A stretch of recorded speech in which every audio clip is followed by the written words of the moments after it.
Well, the Academy Awards, better known as the Oscars, will be handed out tonight.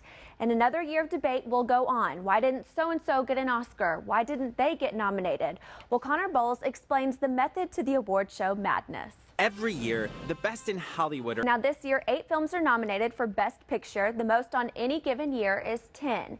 And now here's a little history on the gold statue that winners get to bring home. They're all made in a shop in Chicago. R.S. Owens has been making them for over 30 years.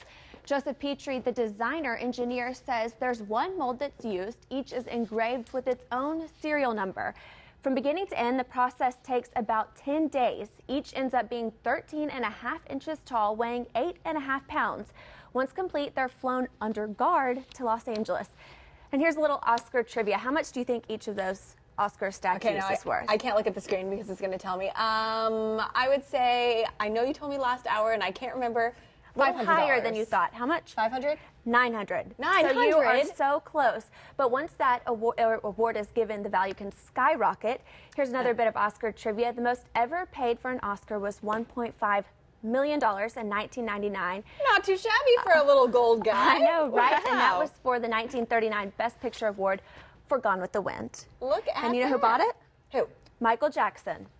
Michael Jackson paid over $1 million for an Oscar. He did, but I mean, Scarlett O'Hara. You know, probably a good one to buy if you're going to buy one. And if you're going to watch, it is tonight on News Channel 9 at 7 o'clock. Yes, that's when. Now, also in sports, NASCAR champion Kurt Busch lost both appeals of his indefinite suspension and will miss today's season opening Daytona 500. NASCAR announced the suspension Friday after a Delaware civil court found Busch likely committed domestic violence against ex-girlfriend Patricia Driscoll.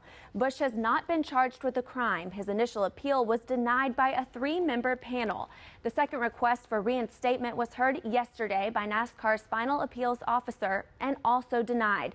On Friday, a NASCAR official explained why they made the decision to suspend Busch.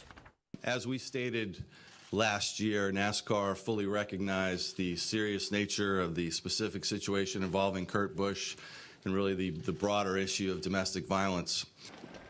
Now, NASCAR has not announced what Busch will have to do to be reinstated. His attorney is vowing to fight back, saying, "We will continue to exhaust every procedural and legal remedy we have available to us until Kurt Busch is vindicated." For now, Busch's suspension is indefinite. GMC Weekend will continue after a quick break.